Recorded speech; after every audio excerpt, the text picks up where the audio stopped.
Laboratory की छत फाड़कर बैटमैन अंदर आ घुसा।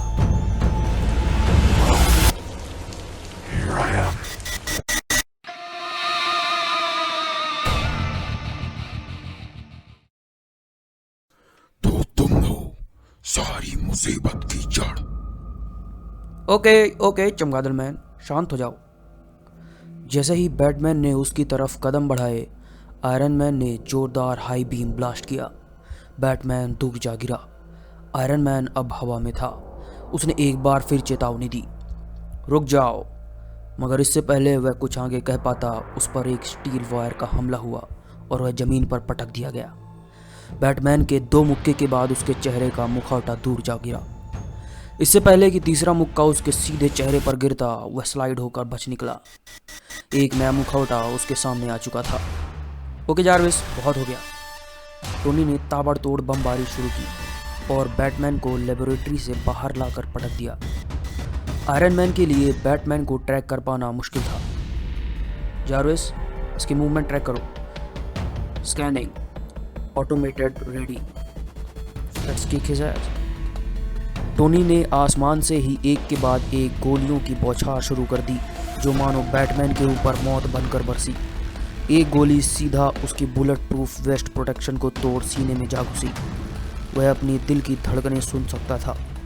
घायल बैटमैन को पकड़ने पुलिस भी आ चुकी थी, जिसे देख टोनी हैरान था। मगर किसी तरह हाँफते गिरते बैटमैन वहां से बच निकला। गौथम की जनता, पुलिस, सभी हैरान थे। ऐसा पहले कभी नहीं हुआ था।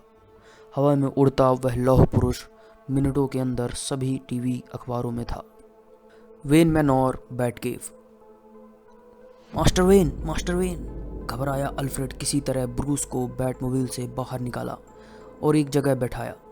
ब्रूस की सांसें तेज चल रही थी। अल्फ्रेड ने घाव को बारीकी से जांचा। गोली धीरे धीरे अंदर ही धंसती जा रही थी। अल्फ्रेड ने किसी तरह उसे निकाला। यह भी बिल्कुल उसी प्रकार की बुलेट थी, मगर और भी घातक, जो बैटमैन को 2 बार चोट पहुंचा चुकी थी, जो कि बहुत कम बार होता है। अल्फ्रेड, इस बुलेट की इंफॉर्मेशन निकालो। जारविस, सूट का डैमेज परसेंटेज कितना है? 70% सर। एक पैर का रिपल्सर पूरी तरह डैमेज हो चुका है। मास्टर ब्रूस, इस बुलेट में नैनोटेक के साथ साथ हाई वेलोसिटी माइक्रोफैंस भी लगे हुए हैं, जो बुलेट लगने के बाद सक्रिय होते हैं और लगातार अंदर ही धंसते जाते हैं। शायद मुझे नए आर्मर सूट की ज़रूरत पड़े। मिस्टर फॉक्स तक इस बुलेट की इन्फॉर्मेशन भेज दो और उनसे पूछो नया सूट कब तक तैयार होगा। सर, एटलीस्ट 2 हफ्ते में मार्क 45 के रेडी होने की संभावना है। 2 हफ्ते?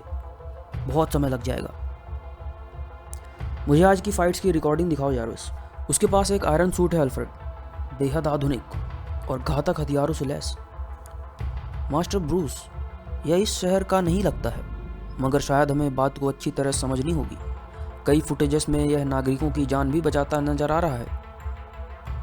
तभी तो वह एक लोहे के मुखौटे में छिपा जोकर है। मास्टर ब्रूस, क्या आप उस मुखौटे के पीछे छिपे चेहरे को देख पाने में कामयाब हुए? हाँ बिल्कुल। लड़ाई के दौरान कुछ समय के लिए उसका चेहरा दिखा था। जारविस, उस चमगादड़ से मिलना जरूरी है। उसे यह बताना जरूरी है कि हम उसके शहर में कोई खतरा नहीं है। टोनी अपने घावों को मलहम लगाकर कुर्सी में आराम से टिक कर बैठ गया। जारविस, क्या तुम पेपर को फ़ोन लगा सकते हो? Sir, inter universe communication system अभी प्रणाली में नहीं है। टोनी ने कुछ नहीं कहा, बस ऊपर छत की सीलिंग निहारता रहा। शायद उसे पेपर की याद आ रही थी। स्टार्क लेबोरेटरी से निकला और बच्चे टोनी के घर चला गया। जब उसने दरवाज़ा खटखटाया तो बच्चे टोनी ने दरवाज़ा खोला, मगर वह दरवाजे पर ही खड़ा रहा। उसकी आंखों में गुस्सा था। अंदर टीवी चल रही थी। टोनी साफ साफ देख सकता था कि न्यूज़ में उसके और बैटमैन के बीच लड़ाई की फुटेजेस दिखाई जा रही हैं। स्टार्क समझ गया कि छोटा टोनी आखिर आज नाराज क्यों है। तभी अंदर से टोनी की दादी ने आवाज़ लगाई, क्या हुआ टोनी, कौन है बाहर? कोई नहीं दादी। और टोनी ने दरवाज़ा स्टार्क के मुंह पर बंद कर दिया। आज लगता है अब बाहर ही खाना खाना पड़ेगा। स्टार्क वहाँ से चला गया। उसके चेहरे में मंद सी मुस्कान थी और हाथ में टोनी का दिया हुआ बैटरैंग, जिसे उसने अपने ओवरकोट के बाएं खीसे में डाल दिया। और एक रेस्टोरेंट के पास पहुंचा। अगले दिन शहर में सबसे बड़े बिजनेस फेस्ट का आयोजन था। गोथम के बीचों बीच बना टाउन हॉल गोथम के नामी गिरामी उद्योगपतियों की चकाचौंध में नहाया हुआ था। ब्रूस वेन भी अल्फ्रेड के साथ उस पार्टी में मौजूद था।